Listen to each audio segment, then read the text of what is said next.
15 अगस्त 1947 को हम आज़ादी के दिन के नाम से जानते हैं, लेकिन इससे पहले 14 अगस्त 1947 गुलामी की वो आखिरी रात। उस एक रात में पूरा भारत बदल गया। अखंड भारत दो टुकड़ों में बट गया। टाइपराइटर से लेकर खाने की चम्मचों तक का बंटवारा हो गया। उस एक रात में भारत ने अपने 8 करोड़ 15 लाख लोगों को खो दिया। अंग्रेजों से आज़ादी की वो कीमत सिर्फ चंद नेताओं ने ही नहीं बल्कि लाखों करोड़ों लोगों की शहादत ने चुकाई। तैयार हो जाइए गुलामी की उस आखिरी रात के एक एक लम्हे से रूबरू होने को। भारत की आज़ादी की घोषणा दिल्ली के वायसराय हाउस में होनी थी, लेकिन 14 अगस्त 1947 की शाम 5 बजे से ही भारी बारिश शुरू हो गई। उसके बावजूद आज़ादी के जश्न के लिए दिल्ली के रायसीना हिल्स पर रात 9 बजते बजते 5 लाख लोगों की भीड़ उमड़ आई। हर एक भारतीय के चेहरे पर नई उम्मीद देखी जा सकती थी। रात 10 बजे तक Pandit Nehru, Sardar Patel, doctor Rajendra Prasad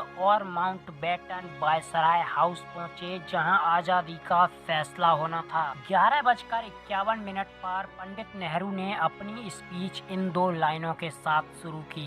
At the stroke of the midnight hour, when the world sleeps, India will awake to life and freedom.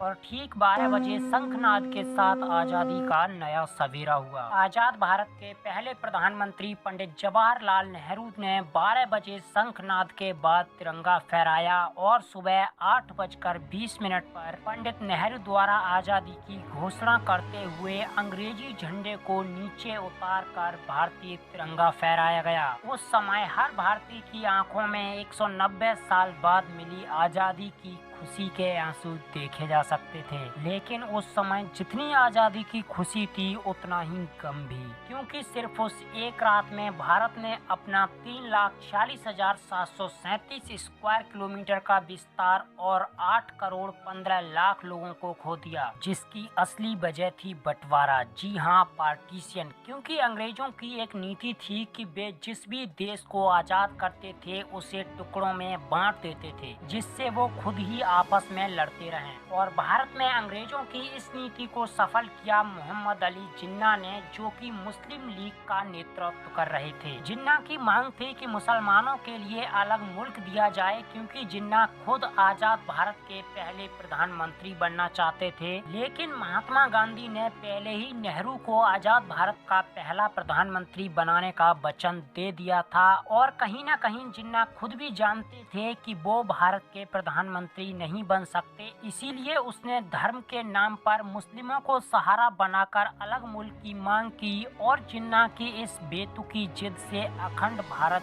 2 टुकड़ों में बट गया। नक्शे पर बंटवारे की इस लाइन को खींचने के लिए साइरिल रैडक्लिफ को चुना गया, जो कि कुछ ही हफ्तों पहले भारत आया था, और इससे पहले वो कभी भारत नहीं आया। न तो उसे भारत के बारे में कुछ पता था, न ही यहाँ की संस्कृति, न भाषा, और न ही भारत के लोगों के बारे में वो कुछ जानता था। उसे तो सिर्फ नक्शे पर एक लाइन खींचनी थी, लेकिन वो सिर्फ नक्शे पर खींची गई कोई बंटवारे की लाइन नहीं थी, बल्कि 2 दिलों के बीच एक दरार थी। 2 देशों में बहती हवाओं का बंटवारा था। नदियों का बंटवारा विश्वास से लेकर भाईचारे का बंटवारा था। जो लोग साथ मिलकर आजादी के लिए लड़े वो एक दूसरे की जान के दुश्मन बन गए। लाखों बसे बसाए घर उजड़ गए, लाखों लोगों की जानें गईं। हर तरफ सांप्रदायिक दंगे और हजारों लाखों की तादाद में लाशों के ढेर लगे हुए थे। ये इतिहास का सबसे बड़ा बंटवारा था, जिसे करने के लिए एक ऐसे आदमी को चुना गया जिसे भारत का न